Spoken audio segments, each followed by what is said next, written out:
Hey guys, so much an interesting video on Wild Rift. So today we're back with the patch notes 4.0a review. So this is not a very huge patch. We got only a couple of champion changes, but the most interesting change here is a system change, which they did cover in the patch 4.0 preview, which basically talks about the burning of inhibitors. But we'll talk about it when we get there. Just something really interesting I found is that they jump straight into the champion changes. There's no new events, there is no new skins, which is pretty interesting because generally there are. But yeah, so anyways, let's jump into the changes. First one is Aatrox. His ulti healing is getting cut by quite a bit, 5% at early ranks, and at the max rank it's 15%. And personally, as you guys seen from my tier list, I still think Aatrox is one of the strongest top laners in jungles, and one of the main reasons for that, of course, is his insane amounts of healing. So I do think that cutting his healing, especially at the higher ranks of his ultimate, does make sense, because at lower ranks, his healing is not too bad yet. But higher ranks, he starts getting his items like, his Death's Dance, his Spirit Visage, etc. And his healing becomes way more because of items as well. So cutting some healing from his ultimate does make sense. In the first place, I think 60% increased healing is pretty insane of a stat in the first place, and 45% nothing to scoff at either. But it's definitely a change in the correct direction. I think that this will lower Aatrox's power by quite a significant amount. And next we're going to move on to Akshan.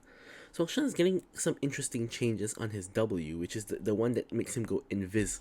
So first up, the cooldown is going down by 4 seconds at all ranks. Now I think that the most significant change to the cooldown here is at max rank, where you have only a 2-second cooldown on your W, which is really interesting. But so I was thinking, can Akshan like just randomly stealth in fights? But when you really think about it, the stealth takes about 1 second to channel, so I don't really see this as being a spell that you can use in combat, even though it's like a 2-second cooldown, because when you're locked in the animation of going invisible, you can't really do anything, and that is going to be a problem if you're in combat. So its uses doesn't change. You still use it only like when you're ganking or whatnot, but you're not going to use it in the middle of a fight. So in the end, I think cooldown is just a nice quality of life change. I don't think it affects too much because I don't really see anyone spamming W on Akshan anyway, or wanting to spam W on Akshan anyway. Don't think that is too useful. And the other interesting change is gaining 2% missing mana regen per second when chasing scoundrels. Now, this one's pretty interesting because Akshan, of course, does cast a lot of spells with his heroic swing, and also his the boomerang on his Q, so he will sometimes go low on mana. This could be helpful. But what does chasing scoundrels mean? So the reason why I'm bringing that up is because, for example, on Warwick, you have the blood trail, and you will get lower cooldown on your W when you're chasing the blood trail, for example. But that sometimes that only happens like when you are actively walking on the blood trail. So for Akshan, does he have to actively walk towards the scoundrel, or can he just stand still at one spot and restore mana? Because if he can do that, that's going to be pretty good. Otherwise, it's just, again, it's something nice to have, but it kind of, if you want to restore mana with this, it's going to kind of have that awkward situation where you're trying to randomly follow the trail when you don't really want to go there. Okay, so anyways, next change is on Ashe. Now this change is pretty obvious why it happened. Basically, she's getting her base attack speed on her Q getting buffed by quite significant amounts, including like 15% at max rank. But her volley cooldown is going up by pretty significant amounts yet again. And the main reason why this is the case is Ashe is now way better as a support than a actual AD carry. So what they're trying to do here is they're trying to make Ashe AD carry better, because of course with more attack speed she's going to be stronger, and with longer cooldowns on the volley, Ashe support becomes a little bit worse. But of course, in the end of the day, you still max volley first, whichever one you're going, and it's going to go from 4 seconds to 6 seconds, which, hey, is a 150% increase. But at the end of the day, it's still not the worst. But yeah, Ashe support definitely going to take a hit here. I still think Ashe support is going to be amazing though. And Ash ADC obviously probably still going to be at the same spot. A little bit of attack speed, not going to really change anything about her.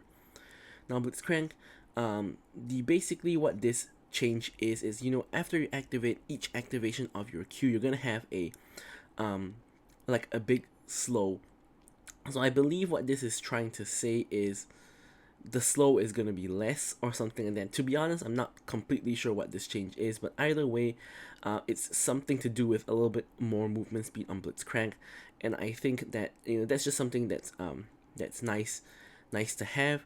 Don't think it will affect too much at the end of the day. Now this one's really funny because they've been nerfing Echo Jungle for many patches in a row.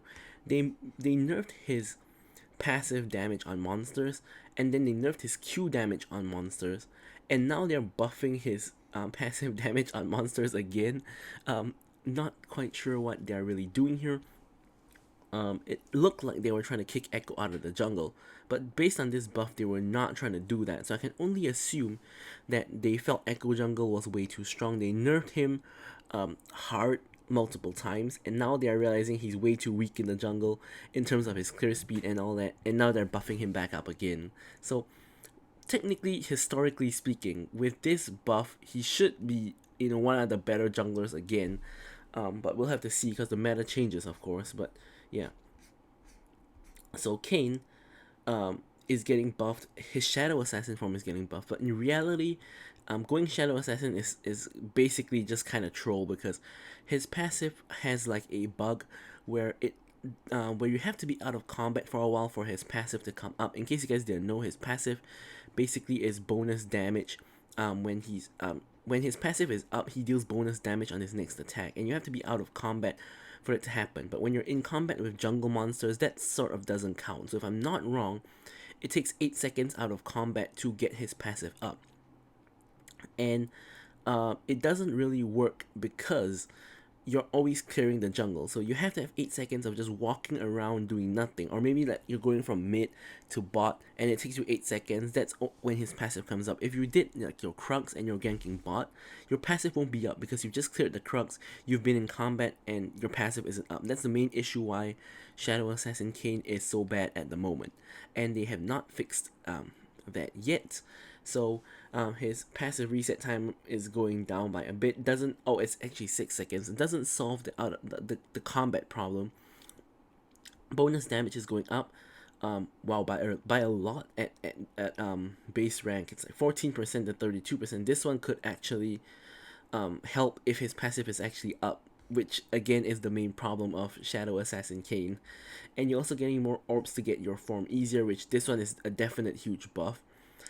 Again, you have another small buff on his E. The 1 second cooldown barely amounts to anything. Slight range increase. Now I'm not sure whether this range is to jump into the enemy or to jump out, but both ways it is sort of a good thing. I think this one's probably the most significant change. Could actually make a difference when it comes to Kayn blue form, but we'll just have to see. I still think that his blue form is going to be bad because of the bug on his passive, and because the passive damage is one of the main forms of damage he has in the blue form. So the fact that the passive is bugged is not a very good sign for him. Lucian apparently is not performing well, especially in early levels, because as you guys can see, Light Slinger, which is the Q, max rank is still the same damage, but he's getting like a 15 damage buff on rank 1. Now I love this, of course, because I play Lucian a lot, so this is a great change, in my opinion, for Lucian. But I think his early game is really strong, so I'm not sure why they're doing this buff, but hey, I like it. And they're giving Lux the same kind of changes they always give her. I think this is like the third time they did this, where they're lowering her AP ratios and they're buffing her base numbers to make Lux support better and make AP Lux just a little bit worse. So on her E in particular, the base numbers are going up. As you guys can see here, on rank 1 it's the same, but rank 2, 3, and 4 goes up by 5, 10, 15. Meanwhile, 5% AP ratio is cut, and on the return, basically roughly the same thing. 10% AP ratio is cut, but they're giving a lot more base numbers. This time it's 10, 20, 30 instead of 5, 10, 15. So basically everything is doubling. And her E, again, the damage is going up like by honestly quite small amounts, and the AP ratio is getting cut by 5%. I think if we're going like Lux AP mid, this is not gonna hurt you too much, but Lux support is gonna benefit quite a bit from this, so that does make sense. And overall, yeah, I think that this will make Lux support a little bit better.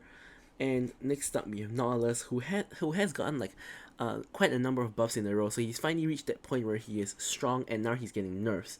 So his Dredge line cooldown is going up by 1 second at all ranks. Don't think that's gonna matter too much.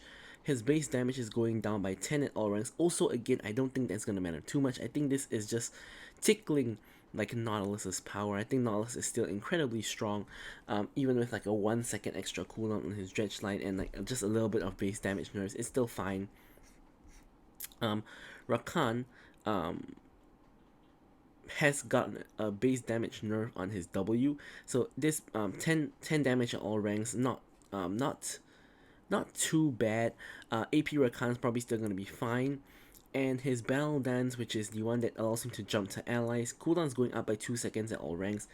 This one can hurt a little bit because kind of when you can engage is dependent on this cooldown. Of course, these two cooldowns. When you have the Grand Entrance up, you can go in, and you need Battle Dance to be up as well so you can get back out. You can't go in without the Battle Dance, if not you're basically committing suicide because you can't get out.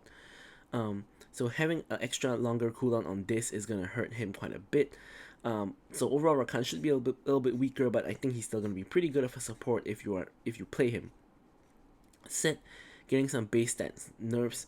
His base AD is going down, and his base attack speed is going down. This is gonna hurt his early levels a lot. Like 6 AD is and like 0.5% attack speed in like levels like 1 to 5 is pretty significant. So his early game is gonna be should be significantly worse.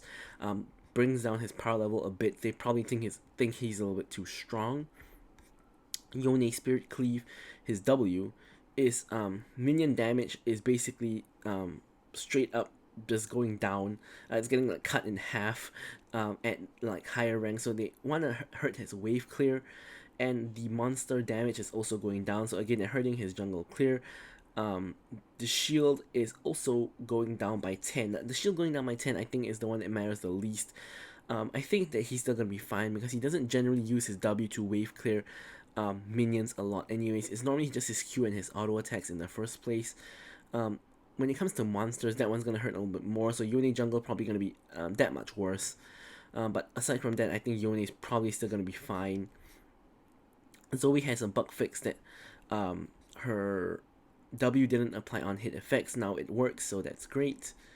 And Soul Stealer is getting instead of 20% cooldown refund, it's getting 25% cooldown refund. So apparently the item has been underperforming. I think this is great for people who build it, but I think the main issue with Awakened Soul Stealer is that the stat line is not good enough to build early. So this is generally a last item or second last item where you already have a lot of cooldown, and the impact of like Soul Stealer is a lot weaker. But I think that the only way to change that is to give the item better stats. Next up, Horizon Focus. Base number and AP ratio both going up, so clearly Horizon Focus has also been underperforming, so they're also buffing Horizon Focus to deal more damage. So people who built Horizon Focus are going to benefit. Ludens inexplicably is getting a buff. I think Ludens is already one of the best, it's probably the best AP item in the game if you can actually get it as a first item. Like, not everybody wants to get Ludens first item, like especially the Roa champs, but yeah, Ludens lightning damage is going from like 100 plus 10% ability haste to 110 plus 10% ability haste. Now, of course, this is a pretty small nerf, but when you consider that the lightning damage applies to like multiple targets, it's actually not just 10 damage. It could be like 50 damage, for example. And also, when you consider how strong Ludens already is, this sort of insane that they're actually buffing Ludens Echo. Okay, so now we're gonna get into the interesting part, which is the base burning. So base burning, what's happening? So At 25 minutes, the outermost turret in every lane loses 25 MR and armor and starts to lose 3% max health every 3 seconds. Inhibitor turrets will stop taking the burn damage when the health drops below 25%, and the base burning cannot burn the Nexus. So let's break it down. Honestly, I thought this change was going to be huge, but when you really think about it, how many games reach 25 minutes? Most of the time, the game goes 20 minutes, Elder Dragon spawns, a team takes Elder, and pretty much they win off of killing everybody at Elder, or they win off then getting Baron and ending the game before 25 minutes. So I think that this change of the base burning is going to really affect only like 1 in 10 games, maybe. Like maybe 1 in 10 games goes past 25 minutes, where like say there's an elder fight, everybody dies, and like there's another elder fight, one team gets it, the other team trades for Baron, and then the elder team can't end, the Baron team is just defending, etc., etc. Game goes on. So it's going to really affect only 1 in every 10 games. But when it comes into play here, you have to think that this is going to affect the winning team, because the winning team is going to be able to destroy turrets anyway because they're winning, whereas the losing team cannot destroy any turrets because they're losing. They have to huddle around their base, etc. And the winning team is gonna have their towers burning while they're trying to, end the game. So I assume this is just to put pressure on the winning team to end the game faster, or to just close it out instead of just wasting time, and all their own turrets are just gonna die just from the burn. But again, 3% max health every 3 seconds is not like huge. Like it's gonna take a long time to actually, technically it's every 3 seconds, so maybe it's not gonna take that long to to to to to um to burn down. Actually, let's do the quick math on this. It's basically, I mean, 3% max health every 3 seconds. Actually, basically, the math is already done for us. It's basically gonna take 100 seconds to burn down the tower. Not sure what I was thinking there, but yeah, 3% max health every 3 seconds basically means 1% max health every second, which basically means it takes 100 seconds to kill a tower just from the burn damage itself.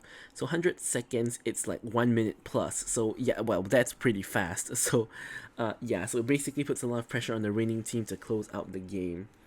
Inhibitor respawn, this one is something that I love, because when you are behind, like for example, you get your two inhibitors destroyed, for example, and you start coming back, like you win 2 huge team fights, sometimes the main reason why you cannot really do anything about it is because your inhibitors are gone and minions are kind of ending the game for the enemy team. So you have to recall and defend instead of actually going for an end yourself, or like perhaps picking up a Baron. And yeah, this is really good because the comeback potential of games is a lot more huge. Also, it kind of depends on when your inhibitor is destroyed. If it's destroyed early, it respawns after 4 minutes. If it's destroyed later, it respawns takes a lot longer to respawn. So overall, this shouldn't come up too often if you're destroying inhibitors late. But yeah, the respawn timer is pretty long, but at least it's there. And that's pretty much it for this patch. Thank you guys so much for watching the video, and goodbye.